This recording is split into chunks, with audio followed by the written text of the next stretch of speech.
L'USAP n'a pas le choix, ils ont été impressionnants face à l'ASM Clermont-Auvergne la semaine précédente sur leur terre. Deuxième match à domicile, si l'on ne compte pas la délocalisation à Béziers, face à peut-être sa bête noire. Sur les 10 dernières rencontres, Pau s'est imposé 8 fois face à l'USAP, match à l'extérieur et à domicile confondus. Et il y a danger sur la Catalogne parce que cette section paloise est capable de tout à l'extérieur comme à domicile. Eux, ils sortent d'une victoire probante et une seconde période formidable face au Stade français, mais les Catalans mettent les choses dans l'ordre dans ce début de match. Et on va assister quand même à un match mi-figue, mi-raisin. Il manque un petit peu de rythme et surtout, il y a beaucoup de fautes à signaler, beaucoup de travail pour monsieur l'arbitre.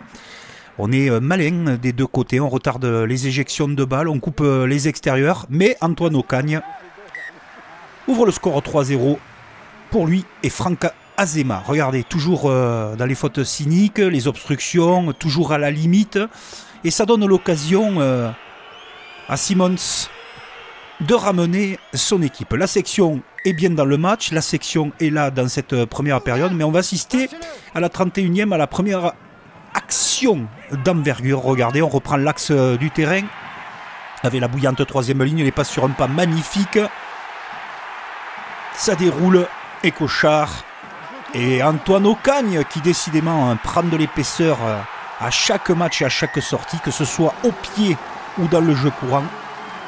Il marque le premier essai de l'USAP qui va peut-être rassurer l'équipe qui doute un petit peu. Ah oui, en ce moment, on vit une période difficile à l'USAP avec les blessures conjuguées de beaucoup de joueurs, mais Pau réagit très très vite. Il y a des trois quarts d'énormes qualités. Regardez la vitesse d'exécution, les passes sont excellentes, avec encore le retour explosif et défensif des Catalans. Mais la possession est paloise et c'est bien joué, petit côté, avec cet essai de Laporte qui va marquer en coin, et c'est ultra mérité pour la section. Il perturbe l'USAP dans cette première période. L'USAP n'arrive pas à prendre la mesure de son adversaire.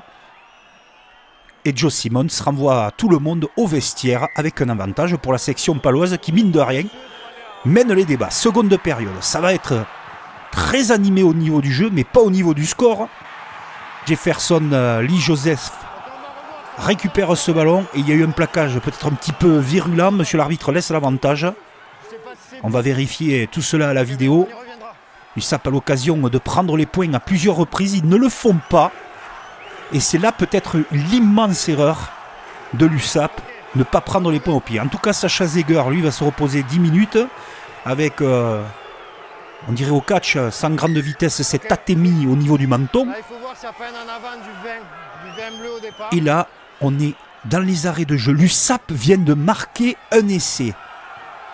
Il se trouve que le demi de mêlée géorgien commet un en avant. Il n'y aura pas assez parce qu'en avant. Par contre, le joueur vert a clairement le bras sur le L'explication ballon. de monsieur l'arbitre, il refuse l'essai et donne l'occasion à Ocagne de donner la victoire à l'USAP. Ça passe entre les poteaux, superbe coup de pied équilibré, il a pris ses responsabilités. L'USAP s'est fait très très peur, mais elle peut s'en prendre qu'à elle-même avec ses choix de ne pas prendre les pénalités. Pau est passé si proche. Oui, effectivement, Pau très très proche de réaliser l'exploit en terre catalane. Il n'en fallait pas plus pour l'USAP pour faire chavirer de bonheur son public. Deuxième d'affilée pour les Catalans. Point de bonus ultra mérité pour les Palois qui pouvaient ramener beaucoup mieux.